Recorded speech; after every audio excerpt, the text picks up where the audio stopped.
IPS जो कर रहा होगा वो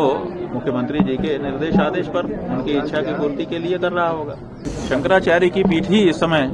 पूरे भारत में बची हुई है, जिस पर अभी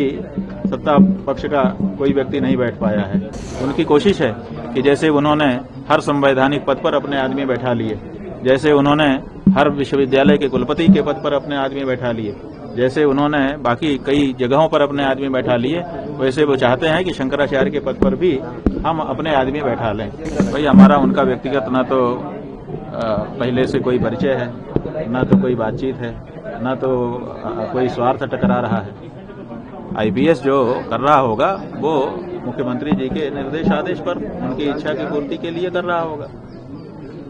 हमारा व्यक्तिगत तो उनसे कोई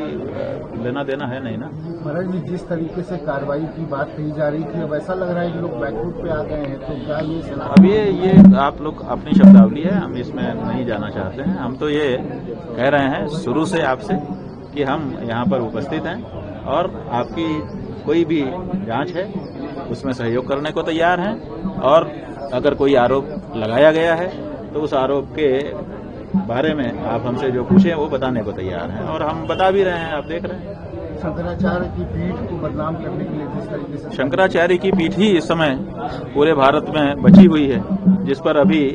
सत्ता पक्ष का कोई व्यक्ति नहीं बैठ पाया है। अभी तक सनातन धर्म का मानने वाला, पालन करने वाला व्यक्ति ही शंकराचार्य पीठ पर है। उनकी कोशिश है कि जैसे उन्होंने हर संवैधानिक पद पर अपने आदमी बैठा लिए, जैसे उन्होंने हर विश्वविद्यालय के कुलपति के पद पर अपने आदमी बैठा लिए, जैसे उन्होंने बाकी कई जगहों पर अपने आदमी बैठा लिए, वैसे वो चाहते हैं कि शंकराचार्य के पद पर भी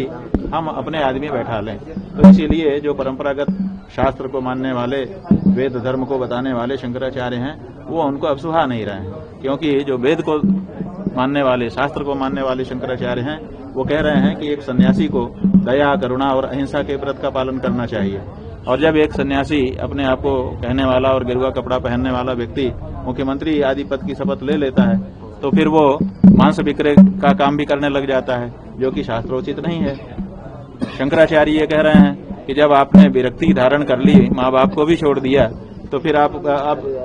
नौकरी क्यों कर रहे हैं, क्यों वेतन लेकर के काम कर रहे हैं? और वेतन लेकर के जब आप काम करते हैं, भत्ता लेकर के काम करते हैं, तो 24 घंटे के लिए आप संविधान का काम करने के लिए जब नियुक्त हो गए तो मठ का काम कब करेंगे?